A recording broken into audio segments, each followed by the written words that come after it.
Y uno se pregunta, ¿cómo es posible que muchas palabras que eran nuestras y que tenían sentido, hoy las toman, esta es una opinión personal, los peores?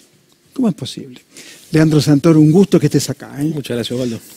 Pensaba en la palabra política y siempre que te escucho, y te escucho mucho, tu palabra siempre tiene peso. Pero, digo, ojalá que no sea una excepción. ¿Cómo lo ves vos? Ojalá que contribuya al análisis y a la construcción del sentido. Me parece que la política se construye con discursos. El discurso es constitutivo de la acción política y el discurso a su vez se construye con palabras, ¿no? Y uno piensa con palabras. Yo suelo, cuando doy clases, hablar de los conceptos, que son como palabras que tienen mayor carga de significado y que permiten por ahí, en una breve explicación, pintar un panorama muy amplio. Desde hace mucho tiempo que yo tengo la sensación que en la Argentina se utilizan muchas palabras para decir pocas cosas, claro. Y cuando uno ve los debates en España, por ejemplo, advierte que con muy pocas palabras se dicen muchísimas más cosas. Y eso creo que tiene que ver, obviamente, con una devaluación del sentido de la palabra, pero también con un proceso de lumpenización del debate político, donde lo rústico, digamos, termina por determinar, lamentablemente, el tipo de vínculo político que se construye en la sociedad argentina. Entonces todo se simplifica, todo se degrada, hay una suerte de banalización, inclusive del debate público, y de superficialización digamos, de los análisis que deberían consistir, digamos, por lo menos en desafíos intelectuales más profundos y más desafiantes de lo que verdaderamente son. Te pregunto, un personaje, en mi opinión, ¿no?, tan degradado como Bolsonaro o un personaje como Trump en los Estados Unidos, ¿ganaron las elecciones con palabras o no? Con palabras y movilizando emociones y con símbolos. Las palabras son símbolos, pero hay símbolos que no son palabras, ¿no?, que transmiten una imagen mental y a veces son muy poderosas, tal vez más poderosas que los discursos. Yo creo que son producto de cierta degradación de la democracia liberal, que han logrado con mucha inteligencia identificar los descontentos de la sociedad y que han aprovechado la degradación de la política, de la palabra y de la democracia para construir un discurso donde todo se simplifica en dos bandos. Entonces muchas veces en la crítica a lo que ellos denominan el populismo terminan proyectando lo que verdaderamente hacen. Viste que ellos suelen decir que el populismo divide a lo Carl Schmitt el campo entre amigo y enemigo, y bueno, llegan a un montón de conclusiones, casi todas equivocadas, básicamente porque no lo leyeron ni a Carl Schmitt ni a Ernesto Laclau, digamos, claro, ¿no? Entonces, pero como la mayoría de la gente que los escucha tampoco lo leyó, nadie se da cuenta. Claro, y entonces, pasa. Pero paradójicamente son ellos los que terminan constituyendo el campo político en esa lógica binaria y maniquea, donde les resulta rendidor. Ahora, pensaba cuando uno mira la política argentina y bueno, todo el tema, por ejemplo, de las vacunas, ¿no? Se dijo cualquier cosa. Cualquier cosa. Por ejemplo, una denuncia por envenenamiento. Yo le decía el otro día al Gato Silvestre, le decía, si vos deconstruís la palabra envenenamiento, si un periodista puede sentarlo y cuando la otra persona te dice esto, desconstruís la palabra envenenamiento, significa que, en este caso el presidente, sería un asesino, quiere matar a la población. Digo, se caería, si trabajáramos de verdad sobre la palabra, se caerían estos argumentos delirantes. Digo, un argumento delirante, hay muchísimos, ¿no? Es que en aras de la espectacularización del debate político se construyó una suerte de licencia para mentir. Entonces a mí no me preocupa tanto que Carrió, quien sea, diga que el presidente quiere envenenar a la gente. Lo que me preocupa es la complicidad del medio. Claro. Que no sea un escándalo, Claro, ¿es cierto? Claro. Porque hasta se podría haber equivocado. ¿Es cierto? Claro. Porque podría darse el caso, ¿no?, que en un exceso de verborragia, por querer reafirmar algo, muchas veces me pasa a mí, te pasa a vos, nos pasa a todos, queremos decir algo y lo decimos de una manera que después no nos gusta cómo suena. Pero el sistema, de alguna manera, equilibra eso, ¿no? Te dice, che, te repregunta, te pone en una situación a veces de reflexión, a veces de incomodidad, como para que vos corrijas. Acá lo que me llama la atención con este tipo de declaraciones es que todos nos hemos acostumbrado a que justamente la palabra no tiene sentido, que lo que se busca es el impacto emocional y que finalmente no hay consecuencias de lo que uno dice. Y fíjate que iría a un escalón incluso más arriba. Hay como yo definía la vez pasada, perdón la autorreferencia, en relación a algunos economistas que andan dando vuelta por ahí, que hacen del desequilibrio emocional una virtud. Claro. Y el sistema político y el sistema comunicacional también se acostumbró a eso, ¿no? Que también, en aras del ejercicio de un supuesto derecho a ofender al otro, porque desde la libertad individual irrestricta, desde esa lógica, uno tiene derecho a ofender al otro y el otro no tiene por qué enojarse, o en aras también de decir las cosas como uno las siente y las piensa sin pasarlas por ningún filtro, como si eso fuese algo bueno, per se, con lo cual, digamos, eso niega las reglas básicas de la convivencia. Uno no dice todo el tiempo lo que piensa ni lo que siente, digamos, ¿no es cierto? Porque sería insoportable. Claro. Además, no necesariamente lo que uno piensa y siente en determinado momento, digamos, es verdaderamente lo que uno piensa y siente. A veces está atravesado por emociones, ¿no es cierto? Que uno regula por un mal día. Por un mal día, sí, o por una impresión equivocada, tal vez. Entonces, a mí lo que me llama es que esto es como una suerte de infantilización de la discusión política, y hemos visto que las reglas del Twitter, que era un ámbito bastante adolescente, se termina transfiriendo hacia la política grande. Entonces hay como una twitterización de la política argentina, y lo que valía en joda, desdibujando la frontera entre lo irónico y la realidad, y lo literal, empezó a tomarse en serio y a ser aceptado. Hay un cambio muy, muy dramático para mí, que es como un vuelco hacia la ultraderecha. Sí. Ahora, la ultraderecha se apropia de algunas cosas que teníamos nosotros, los de izquierda, que éramos incorrectos. ¿Cómo es posible?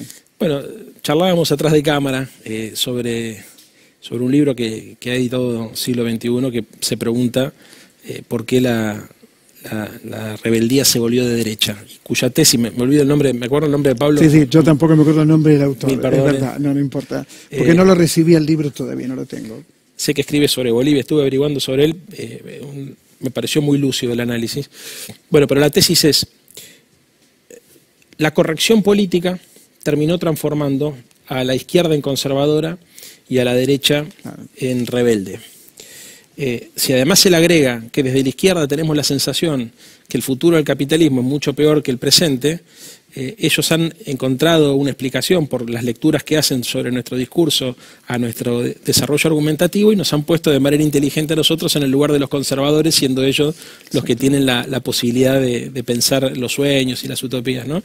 Es lo que algunos autores denominan la inversión retórica, además, incluso, ¿no? O sea, los conservadores se llaman Cambiemos, por ejemplo, ¿no es cierto? E incluso adentro de los libertarios o de los liberales, ¿no es cierto?, se militan posiciones reaccionarias contrarias a la idea de la libertad, principio elemental del liberalismo. O sea, entonces, los libertarios o los liberales argentinos, por ejemplo, son pañuelos celestes, ¿no? O son antidiscurso de género, ¿no? Es muy raro lo que... O se oponen, no sé, al consumo de drogas recreativas. En cualquier otro país del mundo, digamos, los liberales en general suelen tener una posición más abierta. Acá se mezclaron también las fronteras entre los liberales, los conservadores y los reaccionarios. Es muy raro lo que está sucediendo. Exactamente. Cuando vos nombrás, por ejemplo, libertario, ¿no? A mí, sinceramente, lo digo con respeto, me parece un grupo de delirantes, directamente delirantes.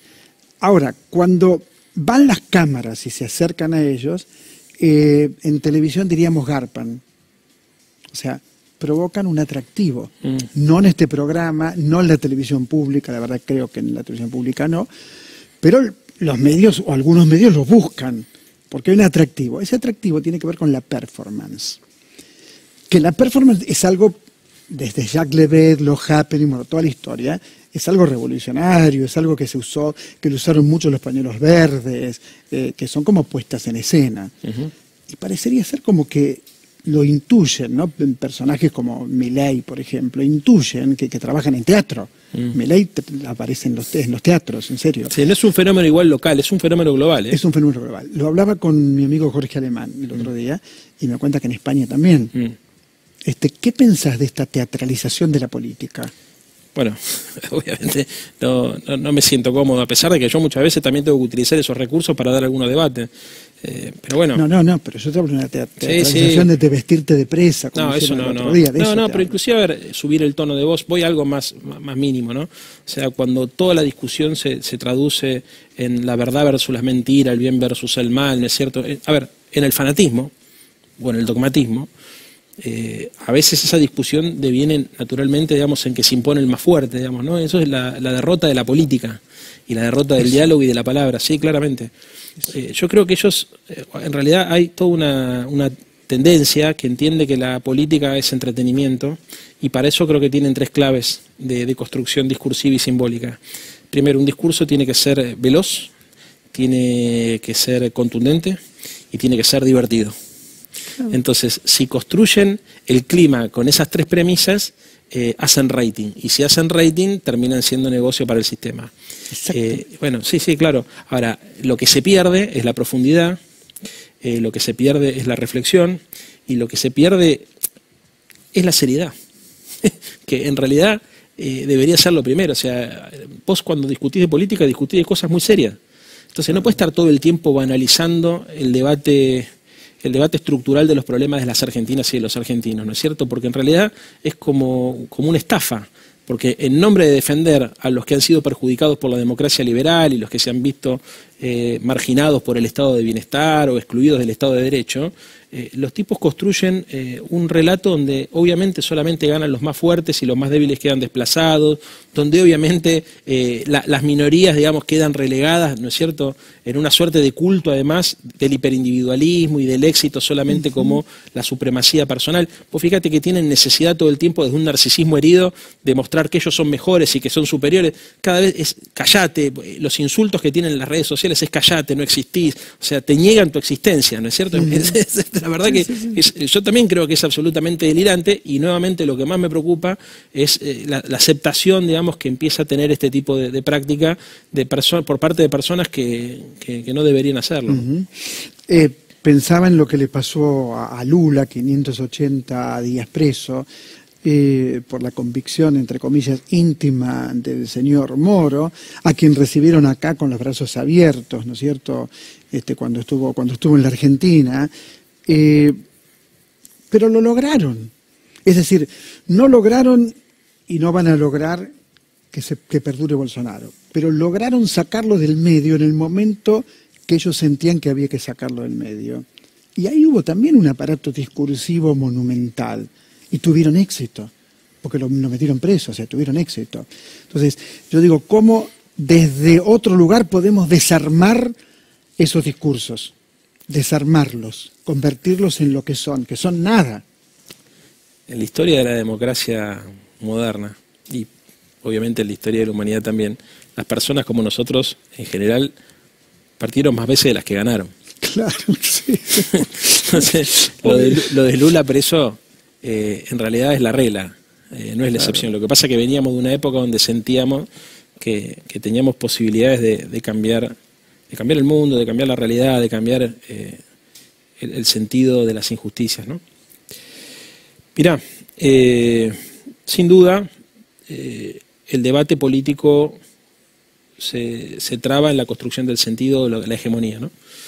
Y yo creo que nosotros tenemos que dar un debate para desarmar el neoliberalismo cultural, que sigue siendo el sentido común hegemónico. Incluso durante la época de Néstor, yo recuerdo una vez haberlo escuchado a él diciendo: nosotros podemos desmantelar el neoliberalismo en términos estatales, en términos sociales, pero vamos a convivir con el neoliberalismo cultural por la supremacía del individualismo, el materialismo y todo este tipo de cosas que sabemos que lo caracterizan. Es más, el neoliberalismo es, antes que ser un sistema económico, es un sistema de pensamiento, es una cultura, ¿no?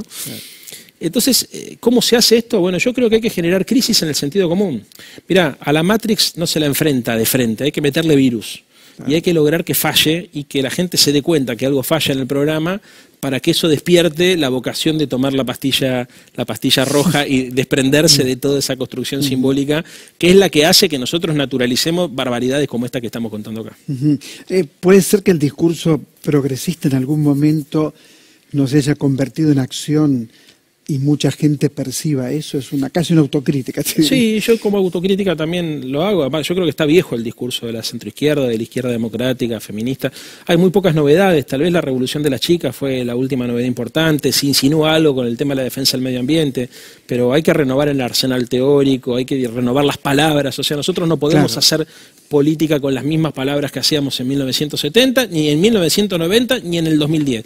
Es otra realidad. Mira, desde el 2010 al 2015, en ese lustro, los pibes se politizaron por izquierda. Había una politización, claro, motivada por todo lo que había pasado, la reivindicación de la política de derechos humanos, bueno, todo lo que ya sabemos. Del 2015 al 2020, que coincide con el gobierno de Macri, hubo un proceso de politización por derecha. Y ese proceso de politización por derecha va acompasado del crecimiento de Trump, Bolsonaro, Vox y todas estas nuevas derechas que obviamente surgen como consecuencia del agotamiento de un modelo. Ellos estudiaron a la izquierda y construyeron un arsenal teórico discursivo que les permite interpelar un sector de la juventud que tiene más inquietudes de lo que tienen los tipos de mi generación, claro, o los tipos de la tuya, claro, ¿no? Donde ya, por una cuestión hasta biológica, nos vamos anquilosando, nos vamos oxidando, para poner. Yo creo que la izquierda tiene la obligación de ser rebelde, creativa, innovadora y de repensar su arsenal discursivo, de repensar sus palabras, de repensar sus prácticas políticas, porque si no corremos el riesgo de repetir éxitos del pasado que pueden transformarse en derrotas y frustraciones del presente. Hay que ser más desafiante a la hora de pensar cómo interpelar a los pibes, y hay que ser más desafiante a la hora de pensar cómo organizar la sociedad, porque repitiendo los modelos discursivos de hace 10 años atrás, no creo que lo podamos hacer. Leandro, muchas, pero muchas gracias, brillante. Bueno, muchas, pero muchas gracias.